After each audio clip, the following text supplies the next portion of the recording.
Bonjour et bienvenue. Alors, rénover un appartement à Paris, c'est un projet qui fait rêver, mais qui peut aussi très vite tourner au casse-tête. On est d'accord. Entre les espaces un peu compliqués, les normes à respecter, le budget à tenir, bref, comment fait-on pour que le résultat soit vraiment à la hauteur de nos attentes?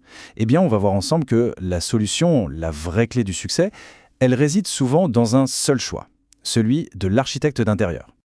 Et c'est la grande question à se poser. Est-ce que cet appartement dans lequel on vit a vraiment atteint son plein potentiel? Parce qu'à Paris, on le sait, chaque mètre carré est précieux. Et trop souvent, ce potentiel est là, juste sous nos yeux, mais il est comme bridé. Bridé par un agencement qui date un peu, qui ne correspond plus à notre façon de vivre. On pense tout de suite à la déco, bien sûr, mais la vraie métamorphose, elle commence bien en amont. Alors justement, parlons-en, du concret. Qu'est-ce qui fait que rénover à Paris, c'est si particulier? Eh bien, c'est une série de défis, de petits casse-têtes que tous les Parisiens connaissent par cœur. Ça vous parle, j'imagine? Cette entrée minuscule où on peut à peine se retourner. Ce couloir interminable qui ne sert au fond à rien, à part manger de la place. Ou encore cette pièce à vivre qui mériterait tellement plus de lumière. Ce sont des petites frustrations du quotidien. Et on pourrait continuer, le manque de rangement malin, la salle de bain qui accuse son âge, ou le grand classique, la famille qui s'agrandit et où est-ce qu'on met la chambre en plus? Eh bien, tous ces problèmes, c'est exactement le terrain de jeu de l'architecte d'intérieur. Face à tout ça, on comprend bien qu'un simple coup de peinture ne suffira pas. Non, ce qu'il faut, c'est un véritable chef d'orchestre. Et c'est précisément là qu'intervient l'architecte d'intérieur. Et attention, pas juste comme un décorateur, non, mais bien comme un partenaire stratégique pour tout le projet. Le point clé vraiment, c'est de comprendre qu'il a une double casquette. D'un côté, c'est un conseiller, son rôle, écouter, décrypter un mode de vie, des envies, pour transformer tout ça en un projet qui tient la route. Et de l'autre, c'est un maître d'œuvre. C'est lui qui pilote l'avion de A à Z, du premier croquis jusqu'au jour où on vous remet les clés, c'est le seul unique capitaine à bord. Et là, attention, c'est un point super important pour ne pas se tromper. Il ne faut surtout pas confondre l'architecte d'intérieur avec un architecte DPLG ou HMONP. Pour faire simple, l'architecte d'intérieur, lui, va repenser et optimiser tout l'espace intérieur. Il peut abattre des cloisons, gérer l'agencement, les matériaux, la lumière.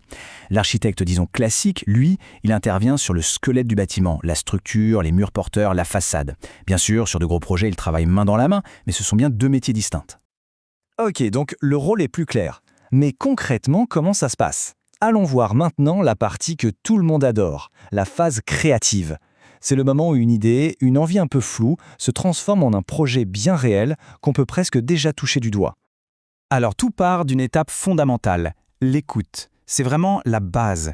Il faut tout comprendre, pas seulement les goûts, mais surtout les habitudes de vie, les contraintes, le budget. C'est un vrai travail d'analyse.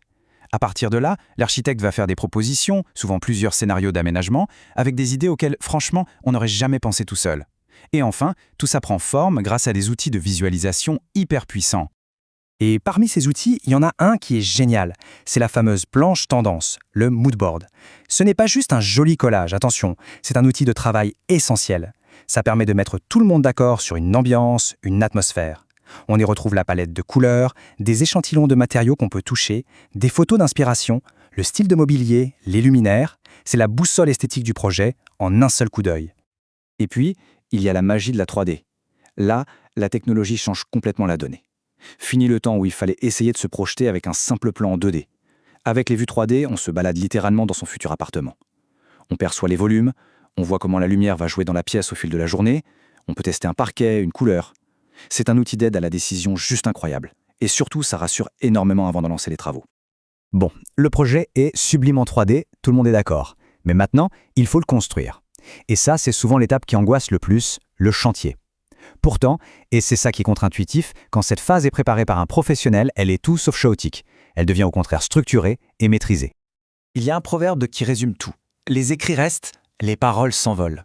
C'est la règle d'or d'un chantier réussi. L'improvisation, on oublie. Chaque décision, chaque détail technique, chaque euro doit être écrit noir sur blanc. C'est la seule et unique garantie contre les quiproquos et les très mauvaises surprises financières. Et l'outil professionnel pour ça, ça s'appelle le DCE, le dossier de consultation des entreprises. Alors derrière ce nom un peu technique se cache en fait la feuille de route du chantier. C'est un dossier ultra complet qui décrit précisément tous les travaux à faire. Son but, il est double.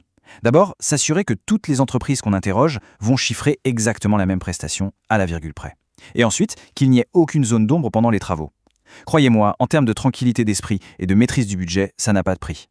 Ce fameux DCE, il repose sur 3 piliers. Regardez. D'abord, on a le CCAP. Pensez-y comme le contrat de mariage du chantier. C'est le cadre légal, ce qui protège tout le monde. Ensuite, il y a le CCTP. Ça, c'est la notice de montage, le mode d'emploi hyper détaillé de tout ce qu'il y a à faire. Et enfin, le DPGF. C'est le nerf de la guerre, évidemment. Le devis détaillé, où chaque tâche est listée et chiffrée, pour une transparence absolue. Et bien sûr, une fois que les travaux commencent, le rôle de l'architecte est encore plus crucial. Il passe de concepteur à chef d'orchestre sur le terrain. Concrètement, ça veut dire un suivi de chantier, en général toutes les semaines, pour vérifier que le planning est tenu, pour coordonner tous les artisans, qui entre nous n'ont pas toujours le temps de se parler, et pour s'assurer que tout est fait dans les règles de l'art. C'est cette présence qui garantit que le résultat final sera fidèle au projet validé. Alors on a vu le processus, la méthode, la rigueur, mais on en arrive à la question que tout le monde se pose. Au final, est-ce que ça vaut vraiment le coup, financièrement? La réponse est oui, sans hésiter, mais à une seule condition. Il faut arrêter de le voir comme un coût et commencer à le voir pour ce que c'est vraiment, un investissement. Un investissement dans son patrimoine et surtout dans sa qualité de vie.